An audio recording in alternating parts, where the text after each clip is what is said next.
Hello! So it took a lot longer than I expected to get this video done, but here it is. The first album that I have decided to talk about is this one.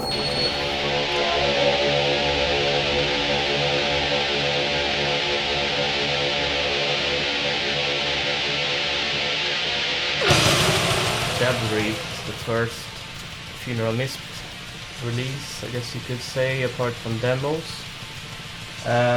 It's mini LP, it's not a full-length album, but it was the first one that I was involved in that came out in any real form, so to speak. I had worked with a lot of demos before then, but this was the first actual, let's call it, album. So it was a big thing for me as well in terms that I actually played with the band. So this came out in a time where the Stockholm scene was really emerging. It was a little bit, not really a counter movement, but let's say that the Norwegian scene started to get a little bit too pretty in a way. Not all bands obviously, but it was really moving in that direction, and the Stockholm scene was going a bit against that and just trying to keep things a bit more raw, a bit more straight to the point, like a punch in the gut kind of thing. So it was an interesting thing to work with, and the whole environment around it. And the development for Funeral Mist took actually a pretty similar direction. We had the first demo, which was one of the first things that I recorded in my studio. It was very Emperor inspired. And then when it came to the second demo, which was actually supposed to be Ariok's solo project, but at the last minute it changed into Funeral Mist, so that was kind of the switch. So this was one of the first recordings that I did in the first actual commercial space that I started renting, which was located in Spånga outside of Stockholm. Before that I had recorded basically at my parents' house, and at some point I just realized that I just couldn't go on with that. It was a little bit too much noise for them, I guess. So I got the place and moved in there in 1997, and this was recorded in the fall of the same year. We were rehearsing a lot at the time. Didn't really have much else to do, to be honest. I was out of high school since a couple of years, and I didn't have any job. So yeah, we just rehearsed several times a week, as far as I can remember. The studio was at a comfortable distance from home, so we could just work a lot with that. Once we actually started recording, it wasn't so much of a decision to start with that. It was more just kind of fell into it. So we recorded a bunch of rehearsals before then, and gradually as we were rehearsing, I just started moving towards actually the recording phase. I started to mic up the kit. We started to do not takes, but a little bit more like multi-track recordings. So once we started recording, it was just another day, more or less. Everything was very primitive back then as well when it came to equipment, for example, and I had a pretty big but not very good drum kit, but that's what was used, and it was the same kit that was used on a lot of other recordings back then. Same even with the guitar, the bass, and so on. The bands that came to the studio back then didn't really have much, so we used what we could find, or they used what they could find in the studio, I should say. So it's this old Tama kit, if anyone's interested, in Tama Swingstar. I guess that's the lowest tier of their 80s series. I still have it actually, it's in the next room. I never use it though. When it comes to the drumming, which was my instrument, if someone didn't catch that, back then I didn't have any triggers or anything. I also rehearsed a lot alone or practiced a lot just playing the songs, and I would put a lot of focus on just trying to get everything to sound the way it should sound without being mic'd up or anything. And I think this is something that just made it a lot easier to achieve a kind of acceptable sound even with the primitive circumstances.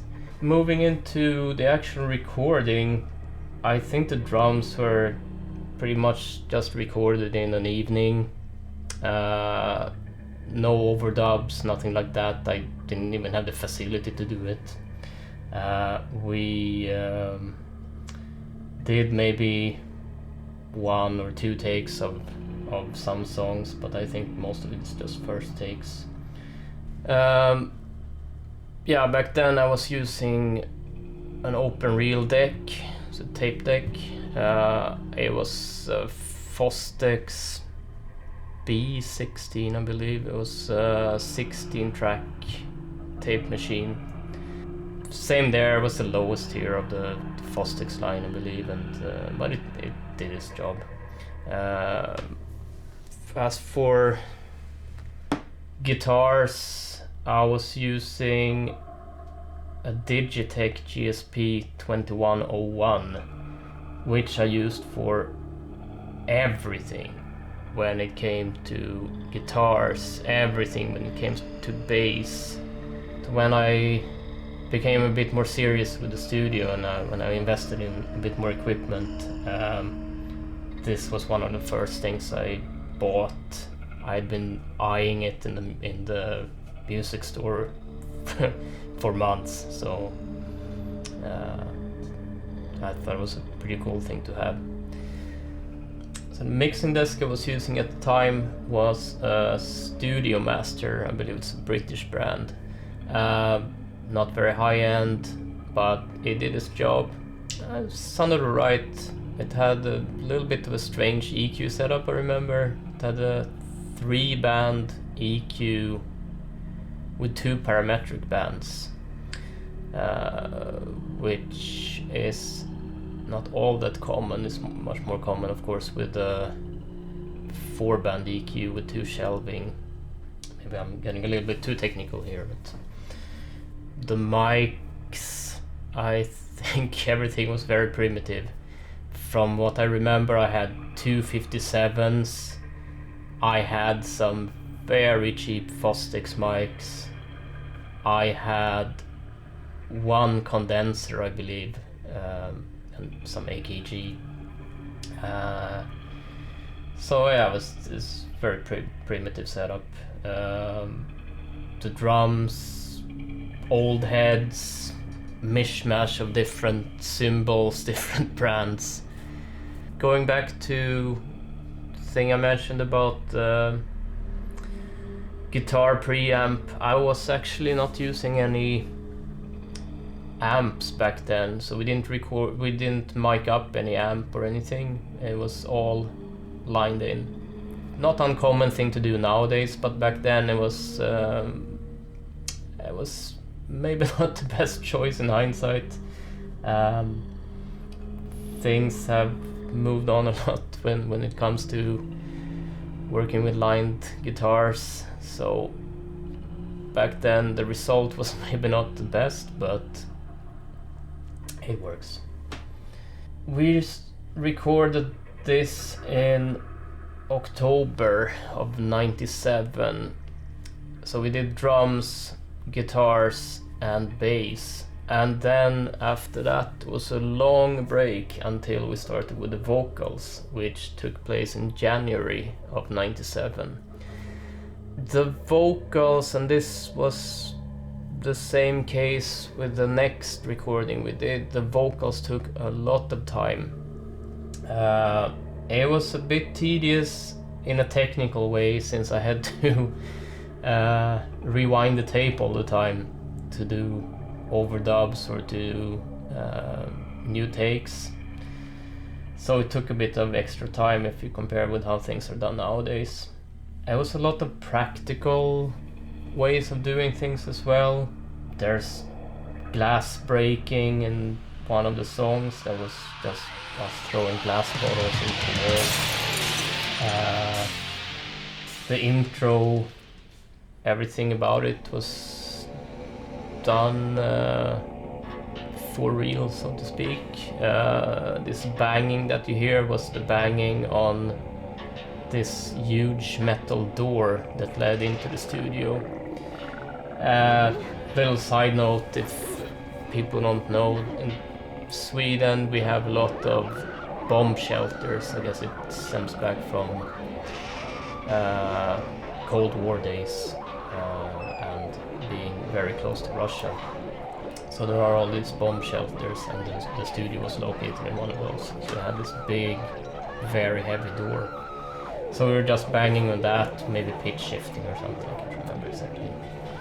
There's also a sample during the intro, which comes from a very strange source, but I'm not going to reveal that. There's some pitched feedback, which was a funny thing I managed to stumble upon when experimenting. So if you just put the pitch shifter on a track, just push the mic straight into a speaker and you get all these weird noises. So I was playing around with that. That's also featured in between a couple of songs.